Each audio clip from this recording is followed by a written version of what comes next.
Hey, well, what's up, guys? Welcome back to the Collision Live. We're back. It's a new year, but the same host you know and love, me, Daniel, and I'm joined at the desk, as I always am, by the shameful lack of self-discipline to my broken New Year's resolutions, Samuel David Kemp. What is up? Ouch. Hardly a week in, and I'm already going after my New Year's resolutions.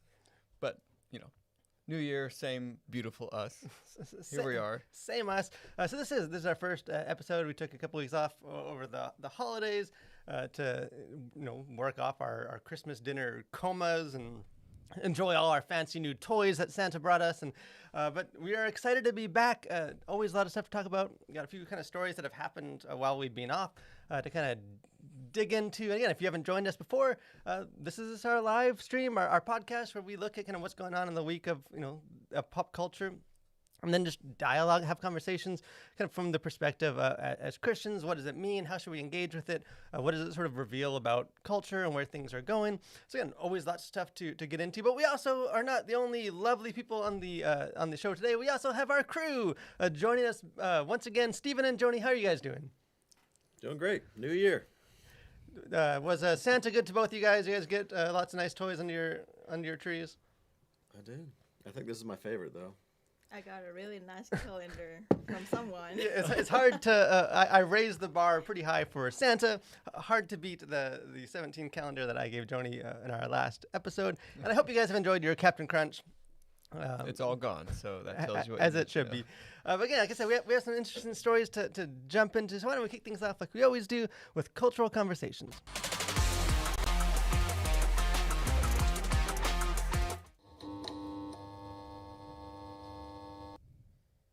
So the first kind of story, kind of cultural story, I guess, going on, which kind of shows maybe the relevance of it, that I forgot that this was even happening until I started seeing things show up in my Twitter last night. The Golden Globes happen. Everyone's like... And I forgot they happened until you said the Golden Globes happened. Hey, everyone's like, whatever, like seventh favorite Hollywood award show happened. Out of seven. I don't want to spend a ton of time on it because I'll be honest, it's hard for me even doing this show to like muster enough like energy to care about the Golden Globes. Yeah. And again, I'm not alone. If you guys haven't followed, if you guys don't remember, need a refresher, the last year's Golden Globes didn't happen, or at least not on television. Kind of got buried under a bunch of controversies and so-called scandals, and people were mad about like the lack of diversity in the voting body and other issues, and so people were boycotting it, and it just was like a social media thing, and it was just sort of it seemed like the final nail in the coffin for a show that like the viewership has just been like hemorrhaging for years. But they attempted to make their comeback, and not a whole lot of note necessarily. I didn't watch it live. I know you didn't watch it live. No, I from the did clips. not watch it live, nor did I watch the highlights. But it seemed like very much the exactly what you'd expect, like opening monologue, which is very much sort of like preaching and kind of narrowing in on like the diversity issues, and a lot of kind of moralizing and like talks for different things, and celebrating with a few like actual awards and stuff. I mean, no exaggeration, I feel like it would probably be the most painful like ceremony to attend. Like, I just, in my mind, I imagine that would just be like the worst possible room to be in ever. Yeah, well, and I don't think any of even the celebrities want to be there. Like, this is purely because it helps promote their stuff. Like, Yeah. and the ones that show up, it gives them publicity, but like no one cares about the Golden Globes. There were the only kind of two like awards that did kind of stand out to me. Pinocchio won the best animated film, kind of Del Toro's Pinocchio, which I know I enjoyed. A lot of conversation about that movie. And then Spielberg's Fabelmans won Best Picture, which I have not seen. I have not seen either of those. However, I will say that I recently watched some claymation, which is how Del Toro's Pinocchio was done. And it is just so good. Like, we need to bring more claymation back. And hopefully Del Toro's success will open up a new wave of claymation animation, because it's just the textures of it is so good. I'd forgotten how good it was. I grew up watching Wallace and Gromit, if you happen to know. It's some of the greatest claymation ever made, but it's like one of the best, I think, forms of cinema. And he's very much like he's been on this like this kick about like animation and like the stuff like claymation stuff like isn't just for kids, it's a medium. And so I do hope that it kind of inspires more. Maybe our next Collision Live will be stop motion only. And I feel like The Fablemans is a movie that like both of us, it's like in our wheelhouse. Yeah. I forget why I didn't see it to review, and then I just never got around to it, but I do plan on checking that out. But hey, Golden Globes, glad we got that out of the way, so we can move on into the rest of the year. But maybe a more significant and culturally kind of relevant story that's kind of being still unfolding, even as of like an hour ago. Kind of more news. The Damar Hamlin incident. Again, I'm representing my Buffalo sports team hat, so the Bills are sort of my de facto team anyways. But January 2nd, again, most of you guys probably know the incident already. 24-year-old safety for the Bills collapses, kind of has this like cardiac arrest, kind of miraculously saved on the field. And I just saw today, I think he was finally released from like hospital, so making like a miraculous quick recovery, although his life was very much kind of hanging in the balance. But kind of and again, the focus is on his health and all of that. But kind of the other part of this story that, at least for Christians, that has been interesting to watch is this sort of this like widespread movement of like prayer and faith. And 'cause again, you see that whenever there's sort of like a tragedy, the pray for whatever, like that trends. And I don't mean to like belittle that. I think that's good, but it just seemed like this was different. Like this wasn't just sort of everyone sort of do their token like pray for thoughts and prayers kind of stuff, but like just sort of a bunch of like the team itself like gather on the field, pray for him. The ESPN host, what's his name, Dan Orlovsky, kind of went viral on air on ESPN, like just saying like, we need to pray for him, and then he prays live on air, which is not something you see necessarily on like ESPN most of the time, and just other like sports athletes and stuff. Like it just became this moment where like across sort of the sports world and beyond, people were very like kind of driven towards faith and like openly sharing. And so I don't know how much have you followed the story? No, I haven't actually too closely. I mean, I'm just kind of familiar with the headlines of it. But yeah, I think it is probably one of the few sort of public areas where I do think expressions of faith aren't like necessarily wholly criticized. Like there does seem to be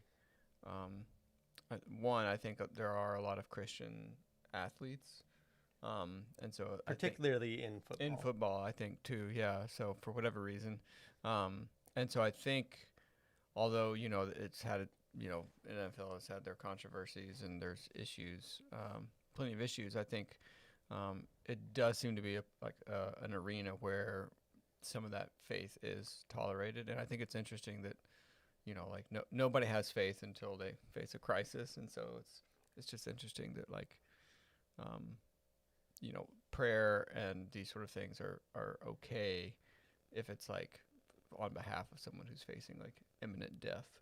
But it's like the rest of the time when things are going well, it's like, well, it's maybe just like tamp that it down. does. And I do think it's more complicated than I've seen some of like, they weren't okay with Tebow praying and now they like, I think there's a point to be made there. I do think it's a little more nuanced than just that. But like even like last year, there was like a court case and stuff about like I think it was like high school or team that was like praying and like people were resisting it and thinking it was inappropriate and kind of separate religion from football. But then sort of tacit pressure from the team to also join in on the prayer. well, what about all the complications of that? Like is the player that doesn't want to pray, is he going to be like receive is he going to be like benched or something because he wasn't a part? Like is it forcing? So you have all those kind of pushbacks, but then like a moment like this happens where there's like a young guy that is like dying, and all of a sudden it's just sort of this. You see like the need for faith and like people that wouldn't.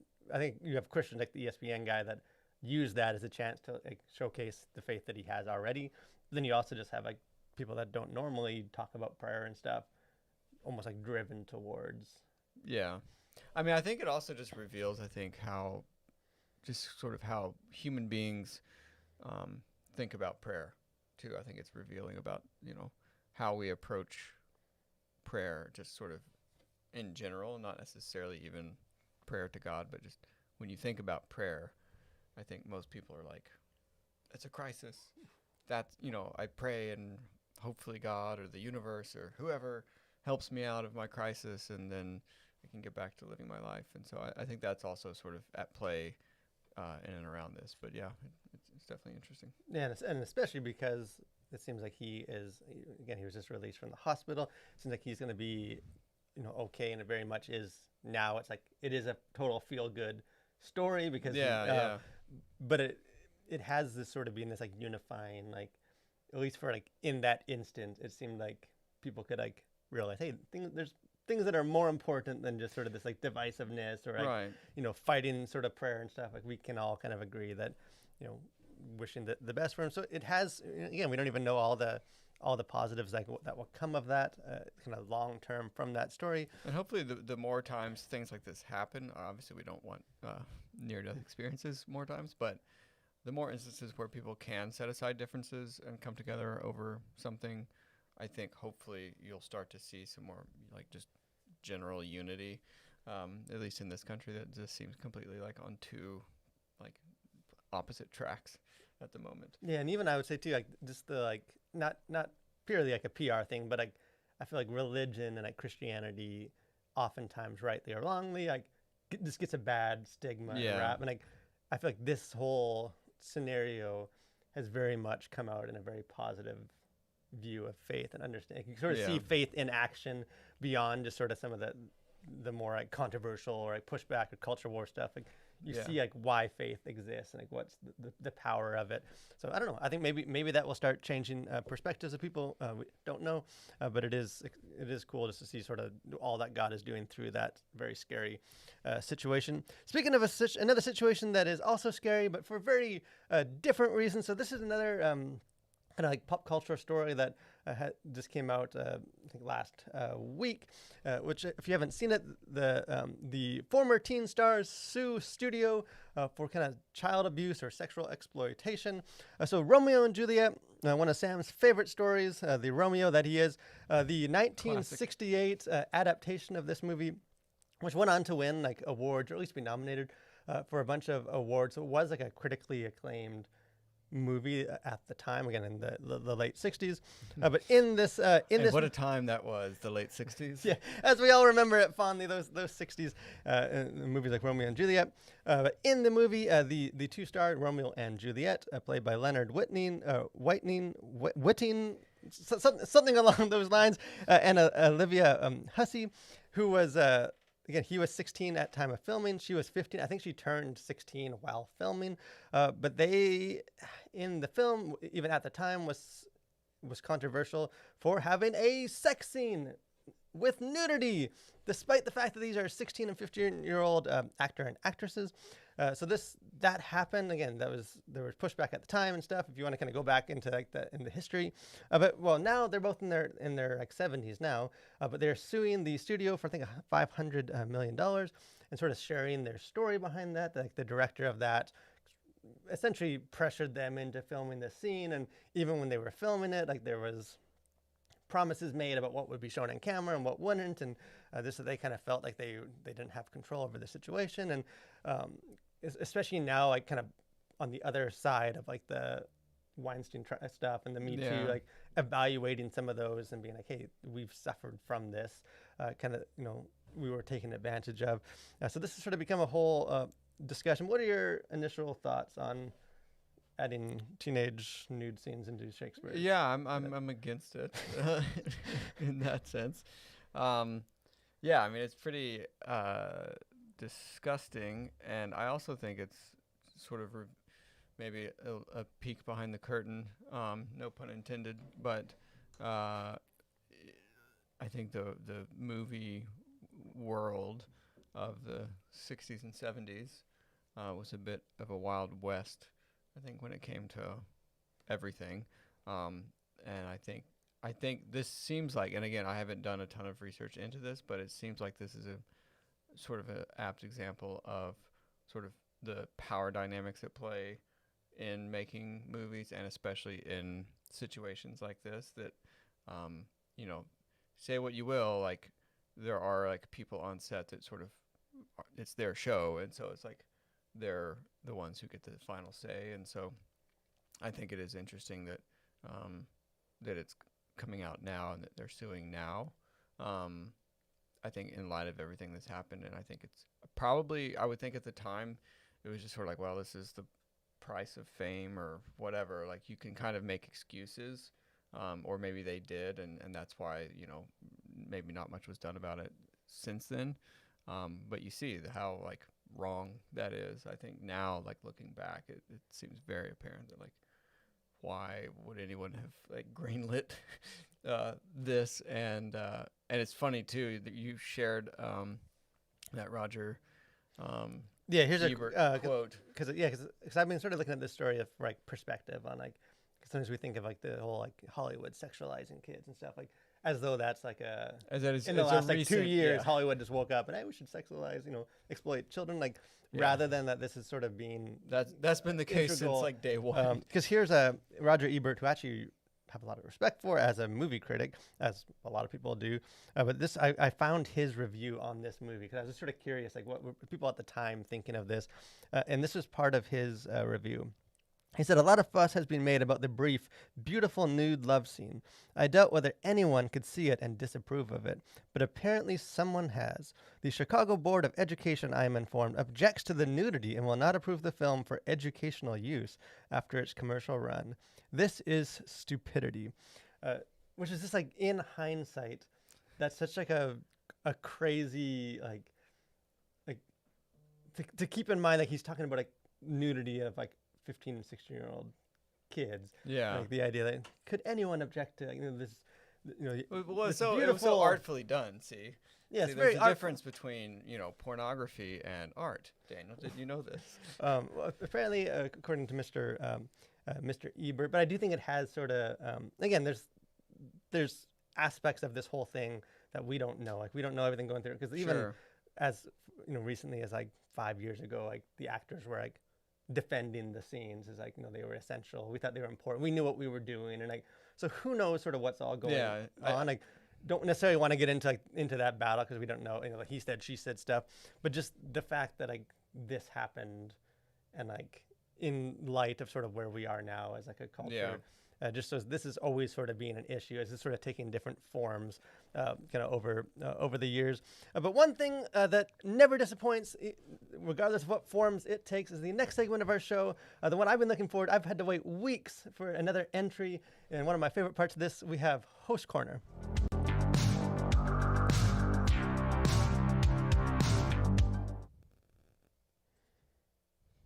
All right. Well, I certainly never want to disappoint our rabid fan base, especially when it comes to my host corner. So this week, I would turn to the ever popular children's program called Bluey. This is it's sort of taken the world by storm recently. I mean, it's been around for maybe a year or so, but it is a children's cartoon about some sheepdogs in Australia, and it's probably, I think, like peak children's entertainment. And the reason I would say so is because as a parent, and as a parent of young kids, I've never felt more seen or appreciated as a parent, because I think the magic of this show, despite like not just the animations are just absolutely beautiful and just quite unique, but the situations that the parents find themselves in with the children, like it is just like they just nail the parent-child dynamic. And if you're a parent, especially a parent of young kids, highly recommend it. And people goes like super deep. Like there's all these like fan conspiracy theories about Bluey. I'm not really into all that, but the few episodes that I've seen, like I feel seen as a dad and as a parent. Have you watched? So I have not, and I'll be honest, I'm not 100% convinced that like Bluey isn't a cult, because like I've seen like I haven't seen very many like kids talking about necessarily Bluey or wearing like Bluey shirts, but I have seen. Have you seen a lot of adults? I have seen adults that of parents. very much like my brother. He's always he's forcing his kids to watch it. We do have a Stephen Howard I guess we're going to encourage Sam here. Bluey is Yeah, the best. I started exactly. watching with my kids. Thank My you, dad, the dad is the best dad figure in TV and convicts me every time I see him as a dad myself, that seems to be like the general consent. Yeah. That's like for my brothers, like he just like relates to this character. Oh, it is like 1,000% relatable, and I think again, like I feel like it's one of those shows that's like it's really for the parents, because even like because there's so many like dynamics of like how the parents are just exhausted and trying to like certain situation trying to pawn the kids off on the other parent, or like it's hysterical. And so and it helps that the kids like it too, because it's like pretty cartoons, and there's like the intro sort of music and dance that like we can't skip because it's like that's super important. Stop reading and coloring, kids. Come watch TV with Dad. Yeah, I mean, don't you guys want to watch Bluey instead? Real quick, is it it's a wholesome show? Like it's. Yeah, I mean, I haven't. I know that's becoming. Again, yeah. I mean, I'm sure. Like, I haven't watched every episode, but like, I'm sure there's probably something that's like, oh, that was kind of a. But for the most part, yeah, I haven't seen anything yet that would cause me to not watch it in front of my kids. So maybe maybe I will take the cue, and I will force my kids to watch more TV, because that's what kids need these days, is more television. That's what we're here for. Yeah. But speaking of things that lots of people are seeing on a screen, hopefully not just a small TV screen, but a big screen with 3D and IMAX, and just as Mr. James Cameron has intended it. That's kind of our main conversation. It's one that I find interesting because there's various kind of more, I think, broader implications to it beyond just one movie. But Avatar: The Way of Water, released sort of near the end of last year, kind of early December, continues to just make just ludicrous amounts of money. But nobody liked it. Yeah, very quickly, sort of the internet narratives that although the first one, which is the most successful, broke and continues to hold like records. the worldwide, I think it's like 2.9 billion, which is just ridiculous. But then like 12 years pass, there's no sequel. There's a lot of like conversations about like was this sort of this like fluke? Like no one really liked it. Like it's just sort of overrated. It was just that it was in 3D, so the tickets cost more, and just sort of all these narratives that have been going on.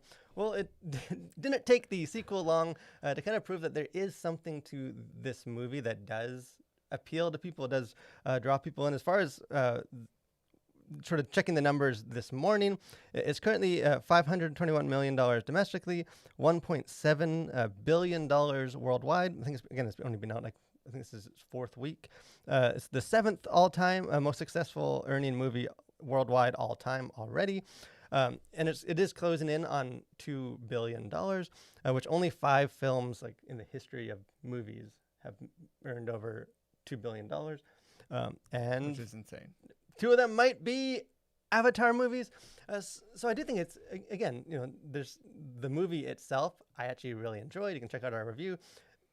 Not necessarily a movie that Christians should necessarily embrace wholesale. Like the spirituality in it is definitely not like a biblical spirit. It's very pantheistic, and there's language. So it's not necessarily that I think this is this is the perfect movie for all Christians to be our movie. But I do think it's interesting, like when anything like sort of the same as like when Top Gun Maverick was just doing crazy, is like what is it about this that seems to draw so many people and like resonate? Because I think as Christians, there's value in kind of seeing, why this story? Like it seems like a story that Obviously, it's because they both have flying things in them. Because Top Gun had jets, Avatar had the animal things and jets. So I'm thinking it's because you got to have more flying in your movie if you want it to be successful. There's a lot of boardrooms in Hollywood now. More flying. jets.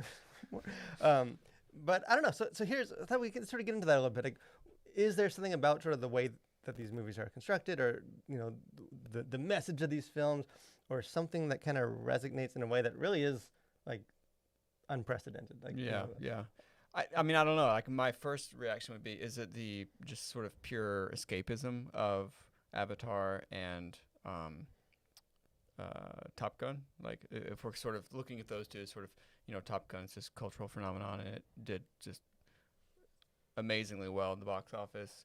The sequel, well, I'm sure the original did fine as well, but like, is it and we actually just watched it. My wife and I did the other day, not in theaters. So caveat. Top Gun Maverick, you watched. Maverick. Not, Yeah. no one's, Yeah. not pirating a Way of Water. Yeah, exactly. No, I would never do that. But so what's interesting about it is just sort of the lack of context, like the lack of like real world context to Top Gun. So it's like, it's this enemy, and it's like, enemy's never named. Like there's no like political intrigue really. It's just sort of like strictly like the confines of like naval hierarchy and like fighter jets. And it's just like amazing like visuals of fighter jets, and so I would imagine that's some of the crossover is just like you can do this escapism through these films. I think would have broad appeal, but that would be my first thought.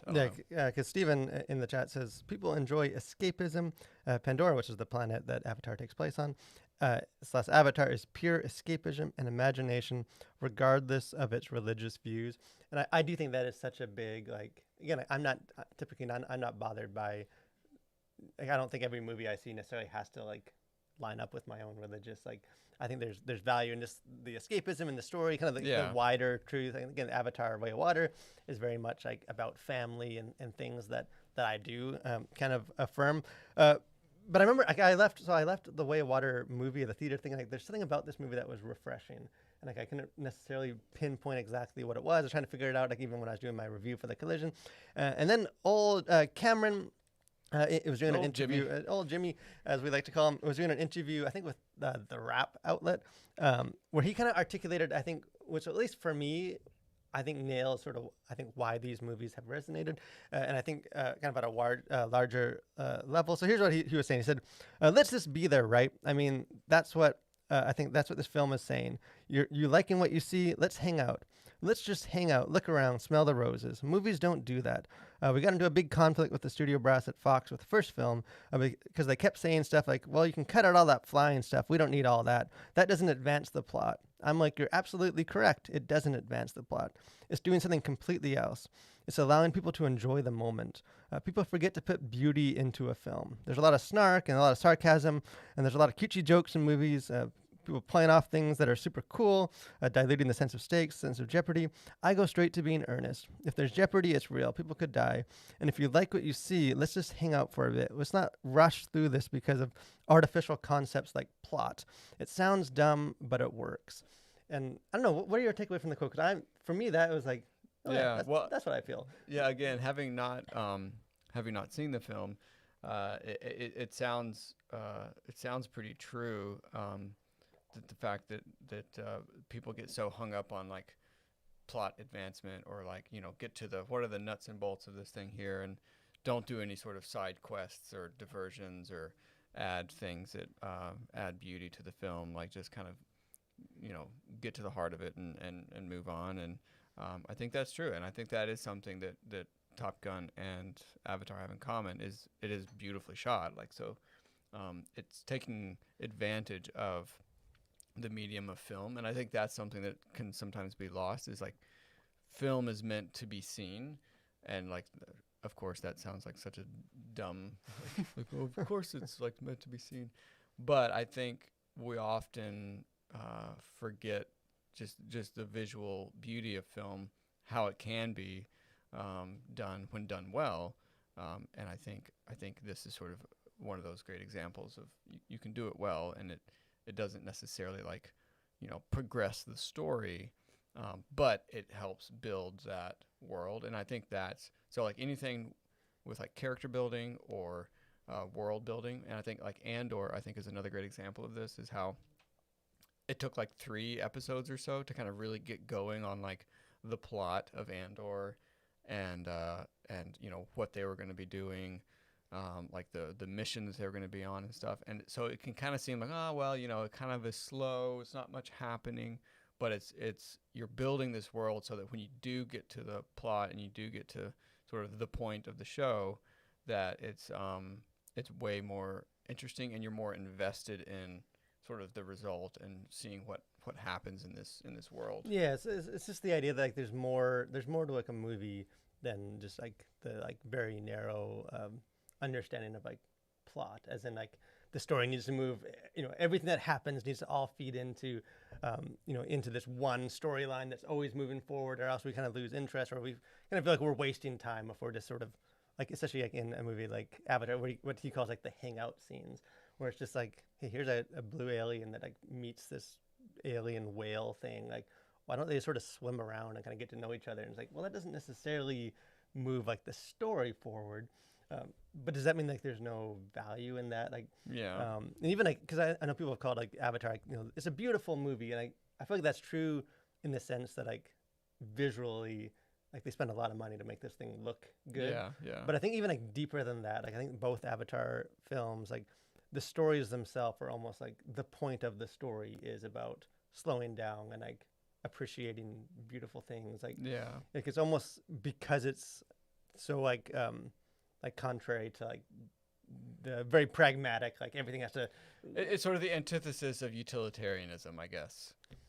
Yeah, that is it sort of forces, again, these aren't like short movies either. Like these are long, but like it sort of forces audiences to like just enjoy things that aren't necessarily just like, let's get on with it, and so we can move on, leave the theater and go on to the next thing, or start a new movie, or like I don't know. It seems like these films, because they do that, there's like an appeal, and obviously the success of them shows that like people, we might not think we want that, but like obviously lots of people. Yeah, and I think, I don't know, I think there's such a pervasive cynicism among I just think the general public, and so I think it's not, it's cool to be a cynic, I think, right now, and so people want, like, I think that's why you're seeing like the grittier kind of shows and movies being made, and those are being sort of hailed as like critically acclaimed, and but this sort of fluffy, like, beautiful cinematic stuff is just sort of like, oh, that's just for the common folk, and they don't really get movies, and I think judging by the numbers, like those people are wrong, because like there's obviously a hunger for these kinds of movies. And whether or not like you could do this outside of Avatar, like I don't know, but despite what, like, it seems like universally everyone is like, this is kind of a dumb film, or everyone kind of wants to pan Avatar, but no one does, because like obviously it's the most like watched movie of all time. And so I don't know, it's just, I think there's just this, it's hip to be like cynical and critical, and but those people are probably still going to watch this. Yeah, because even I think I asked you I wrote an article kind of on this, and I think I took this part out. I just don't want to make people mad, but like even something like the MCU, which I think is fine. I'm not like a huge person, but like so much of those movies, it seems like, well, this is there because it's setting up this other franchise, and this ties into the TV show that you have to watch, or you don't know what's happening, and like you got to subscribe to Disney Plus, and like it's so much of it just seems like it's very like commercialized, or like it's it's, here's this, now here's all this like Funko Pops about it, or like here's this, and the spin-off of the spin-off, which.